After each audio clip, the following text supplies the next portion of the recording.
Join us for the very first IFL Live at London's Indigo at the O2, Sunday, August the 13th, with me, Kugan Cassius, and some very special guests. Eddie Hearn, Darren Barker, Johnny Fisher and more.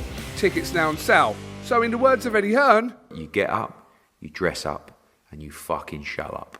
Hello and welcome to this week's episode of Raw, the Fight Within podcast. This week I'm absolutely delighted to be joined by a good friend of mine, Badr Samreen. Thank you for having me, man. Yeah, how are you, mate? I'm great. Alhamdulillah, can't complain, man. How are you? All good. I know we caught up last week after Fahad's and Faizan's wins in Dubai, but yeah, thought we'd kind of get you on this podcast. We know you've got some people know you've got an interesting story there, so yeah, we'll kind of ease in slowly and then we'll see how we go. You good with that? Yeah, cool, man. So, Badr, what was your first ever memories of boxing, do you remember? Wow, so basically I started in 2012. It was November, actually, so it was kind of like cold, rainy and stuff like that. So I went with my brother to the gym, so we had to kind of take there's something called service in Jordan. It's like a taxi, but it takes you only on one route. It doesn't go left and right. So they only follow one thing. So we had to stand in the in the rain, under the rain, and wait for the service to come so we can go to the gym. And when I started boxing, I kind of felt like this is where I belong. And since then, honestly, I kind of stayed in that sport, but something really stupid happened 2 months after that. So my coach at that time, he put me in the ring for a sparring session, first time sparring. So he put me against someone who was pretty much better at me at that time. And then first round, second round, he caught me with an uppercut and he broke my rib. Oh, wow. 2 months after I started boxing, and it shows you that this sport chose me, because if I was just an ordinary guy going to the gym, I would have stopped. I would never continue doing boxing, you know what I mean? So it was just that was my first ever memory, and I would never ever forget that, because a broken rib, man, you can't do anything about it. It's not the greatest introduction into the sport, but yeah, wow. And that was in 2018 for the Youth World Championships. I broke my right wrist 2 weeks before that championship. And I was very very disappointed and angry and sad at the same time, because I was working my ass off for that tournament. That was the last championship for the youth, and then I will go to the elite level, I had to put the cast on and train for 2 weeks with only my left hand. So before the championships, I removed the cast. It was very, very bad. It was hurting without even touching it. So the first round I got bye. And then I had to fight Azerbaijan champion. I beat him. And then I had to fight Bulgarian champion, and I also beat him. And then in the semifinals, it was over, man.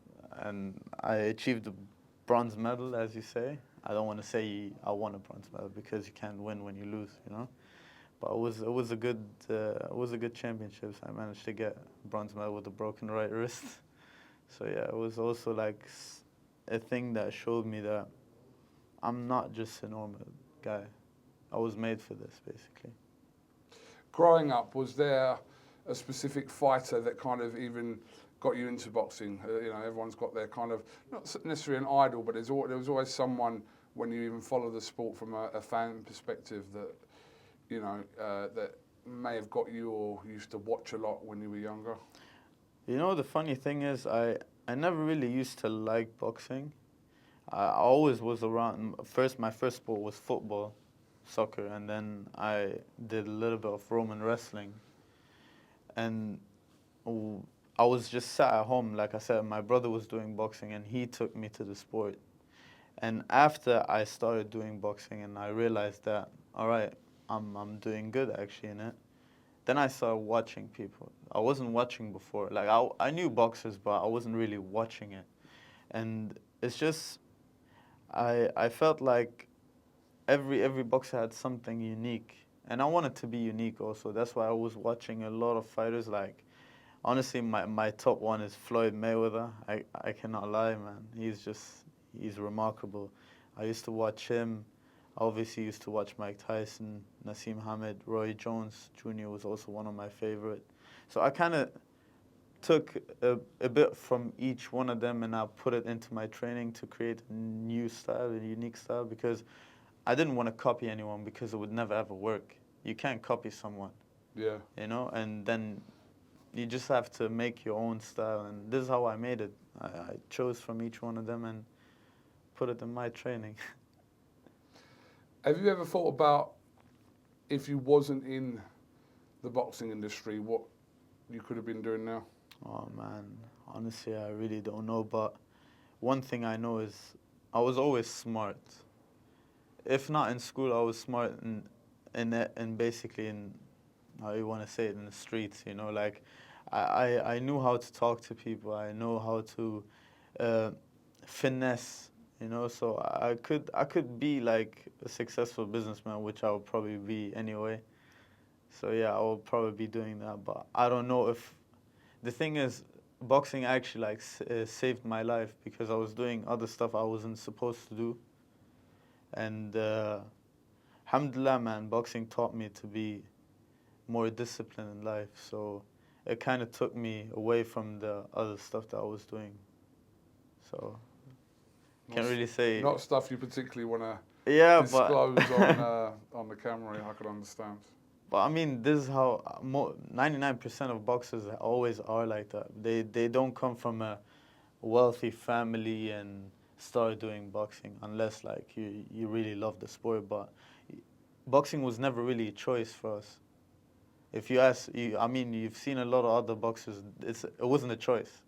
Like it was a way out, and we started it, and we saw potential in ourselves, so we continue it. Why would you waste the talent?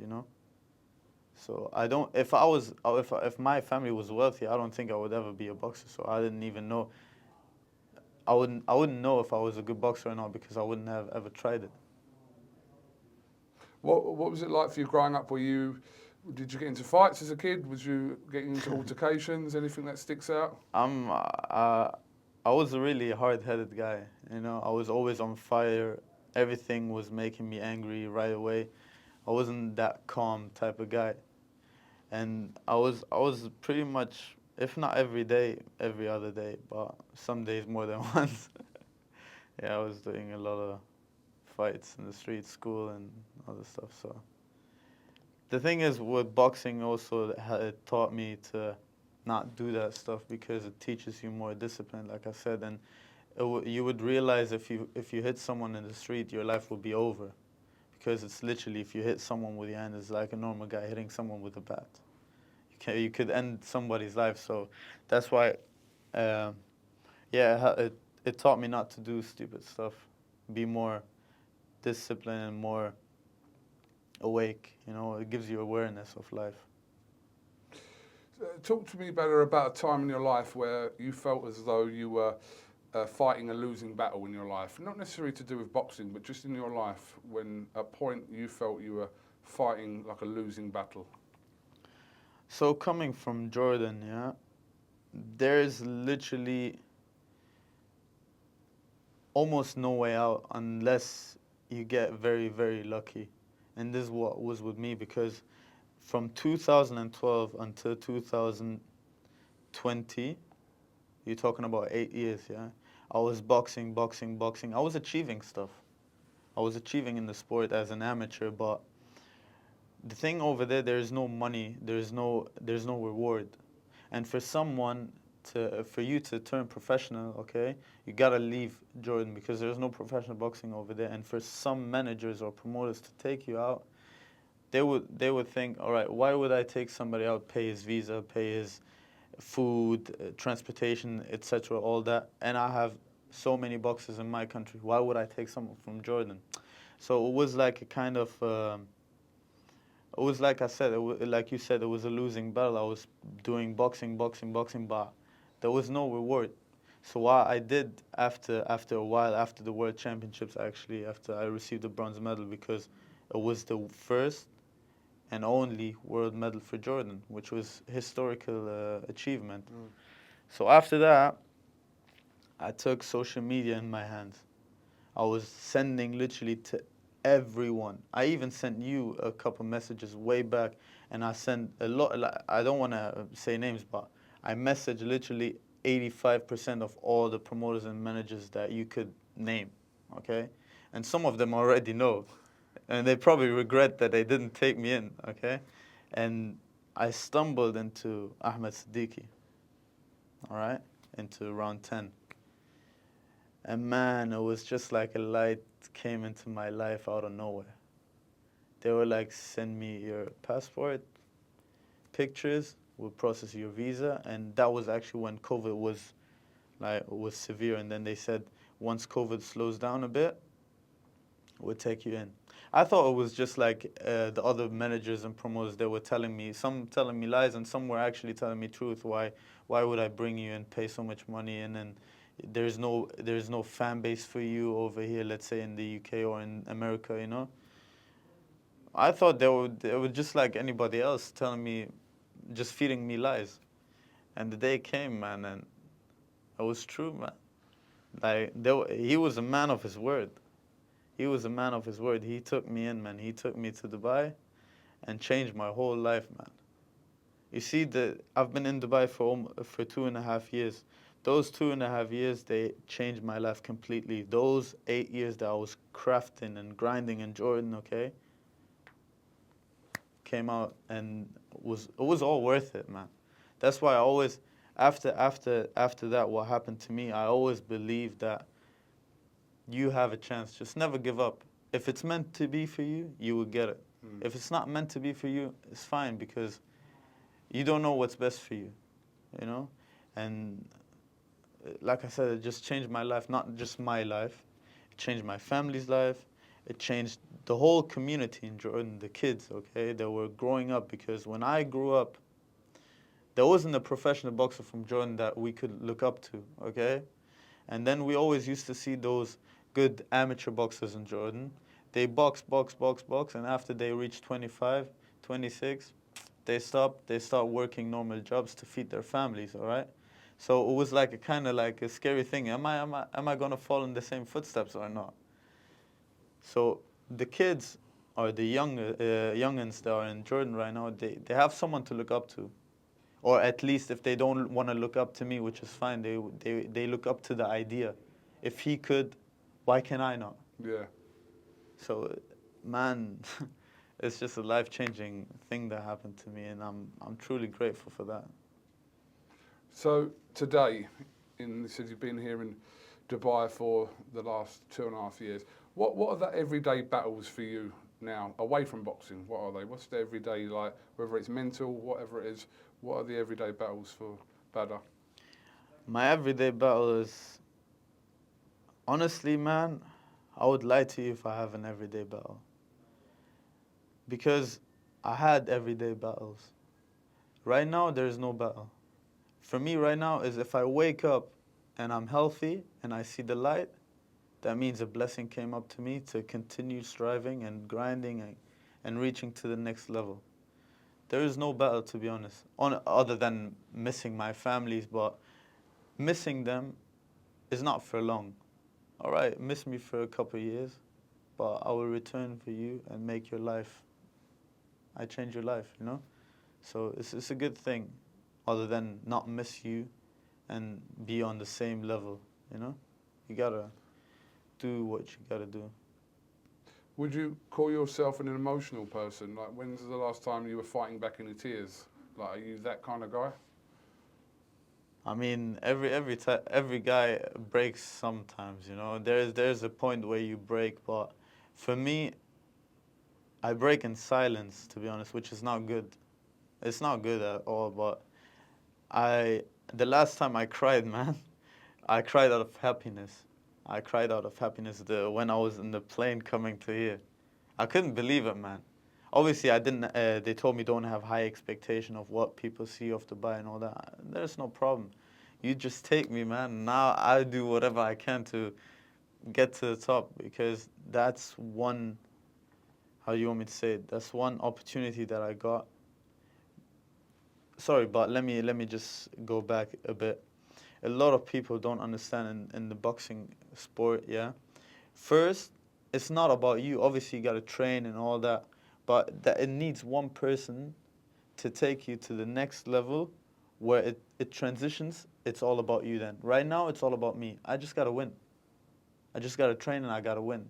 Before, if I trained and I win and I trained and I win, but nobody took me in, it would have gone to waste. Do you understand? So right now, my everyday battle is just wake up, be healthy, and be happy and continue training. That's all, man. For yourself now, do you ever feel like you're having to fight demons? Do you have demons you fight? No, alhamdulillah, no, I'm quite a religious man, and whatever happens, happens for a reason. Whatever happens is meant to be for me. Other than that, I just leave everything else to Allah, man. Because without Him, we're nothing, and whatever He chooses for us is the best. Even though if we might think it's not the best, it is the best. So I don't have to fight any demons whatsoever, alhamdulillah. What was that life like for you in Jordan? How would you describe?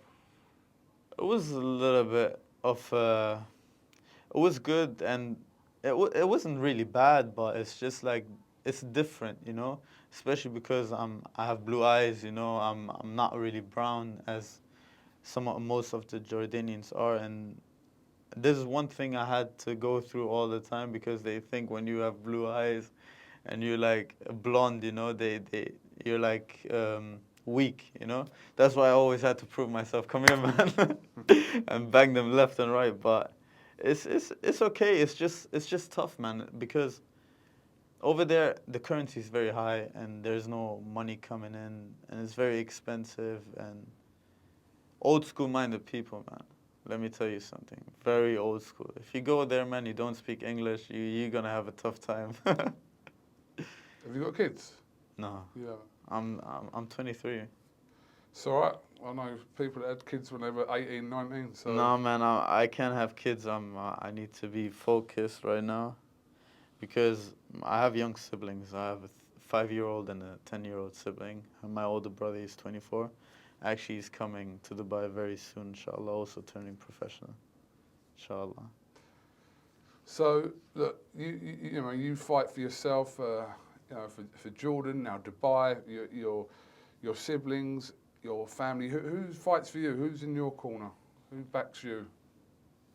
Who's there for you? The people that I back up, they back me up. My family, my missus, my manager Ahmed Siddiqui, the whole Round 10 family, my closest friend to me. They all back me up. But the thing is, boxing is very lonely, man.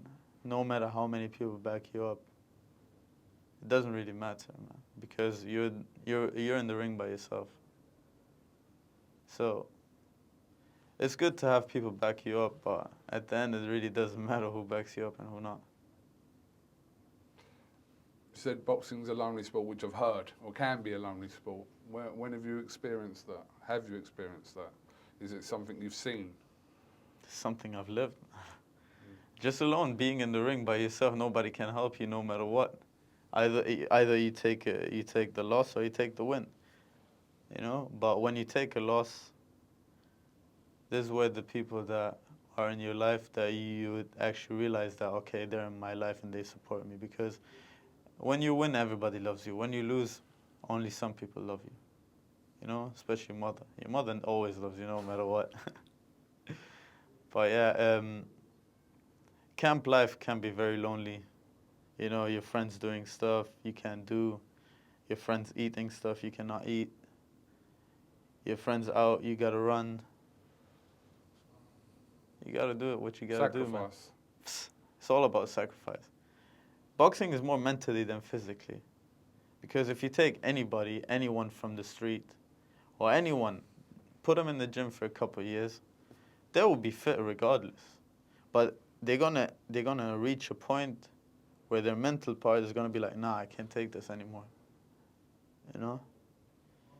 And that's why you realize when that sport. That's why you realize that this sport is the most difficult sport in the world, because you train, you train, you train, you train to be in the ring with someone who wants to take your head off. You cut weight like an abnormal human being, okay? And then you start eating again. Like, the whole sport really doesn't make sense if you really think about it. But it's just a way of life, man. It's a way of life. I mean, I can't live without boxing, to be honest. No matter how crazy it sounds. I got a blue eye, but doesn't matter, man. For me, boxing is boxing. Boxing is life, man. Boxing is life. Do you believe that depression exists in boxing? Oh, hell yeah. Hell yeah, man. Wow, man, that's something I really think about a lot, you know. Sometimes I feel like it will come close to me, but this is where I return to Allah most of the time, you know. Like, alhamdulillah, I pray and I do whatever I can do to be a great Muslim, okay? But being closer to Him helps me not to be depressed, you know? Because that religion has answers for literally everything in the world, okay? So if you're depressed, you need someone, you just gotta bend down and ask Him for stuff, you know? Ask Him to make your life easier, to give you shed a light. Is that right what I'm doing? Is it wrong what I'm doing? What should I do? It will give you light throughout your life. So, man, depression can be a really, I don't know even know what to say, man, because it's really hard, because I know how it feels, man. Like, sometimes you're about to break, especially in camp, because some stuff really does not make sense, man, in this sport. Like, you get hits for a reward. People pay you money to watch you getting beat. The other people pay you money to see you knock somebody out or kill someone. Like, you think of yourself cheap sometimes, you know? Like, what am I doing? But then again, I believe everybody was born for a reason. I can be a doctor. I can be an engineer. The only way for me is to be a boxer. And that's the only thing I can be great in. So I will be great in it. No matter what the outcome is, but I will be, inshallah. You're only 23 years of age, but if you could go back in time 5 years and speak to an 18-year-old version, or not a version, but 18-year-old Badr Samreen, what do you go back 5 years and what would you say? 18 years? Yeah, what would you, how you are now, what you know now at 23, what would you go back and say to an 18-year-old you?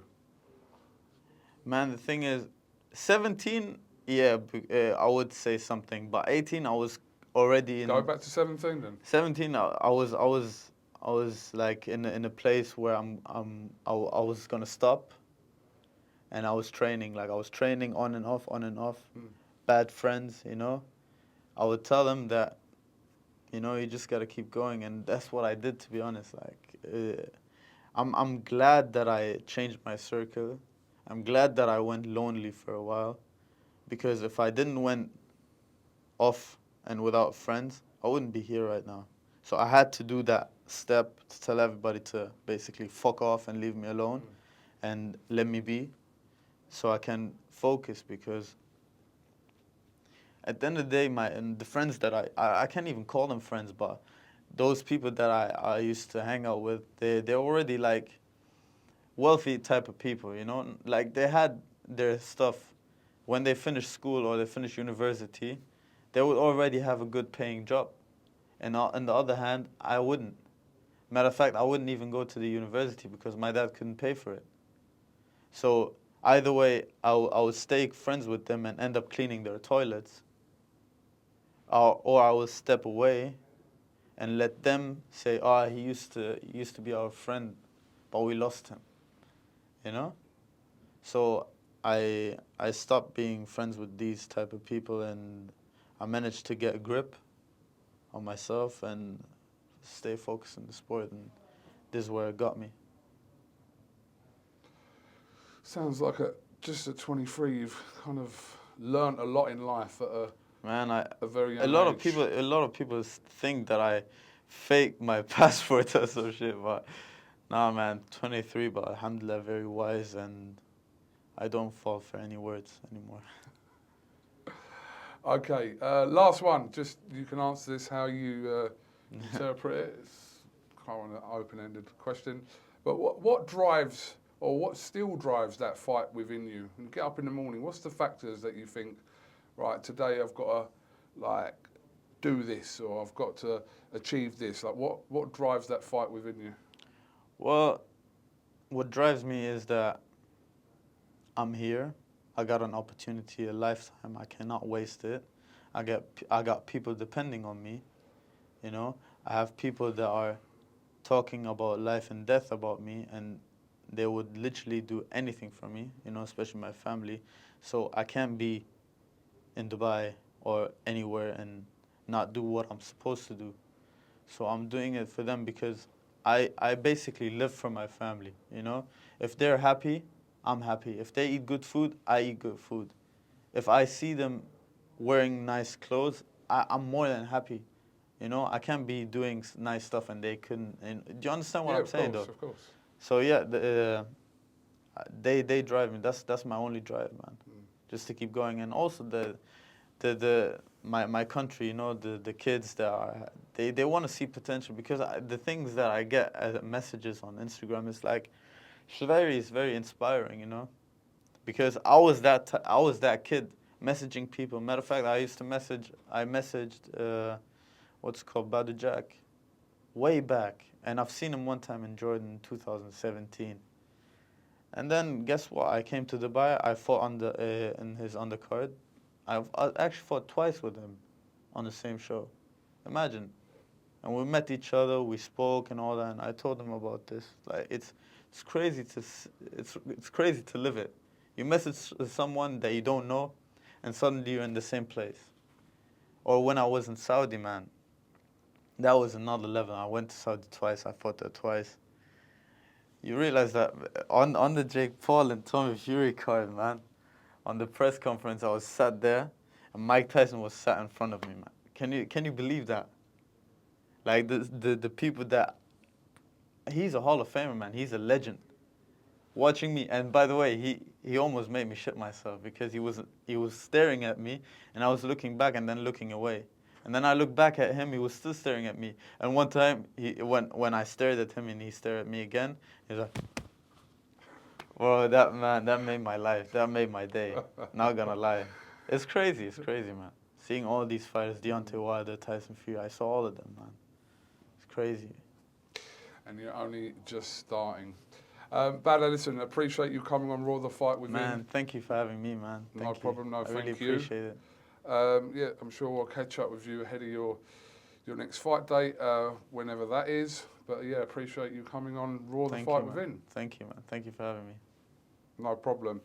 Guys, thank you very much for listening or watching. We'll see you next week, and make sure you comment, like and subscribe.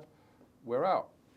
Join us for the very first IFL Live at London's Indigo at the O2, Sunday, August the 13th, with me, Kugan Cassius, and some very special guests. Eddie Hearn, Darren Barker, Johnny Fisher and more. Tickets now on sale. So in the words of Eddie Hearn, You get up, you dress up, and you fucking show up.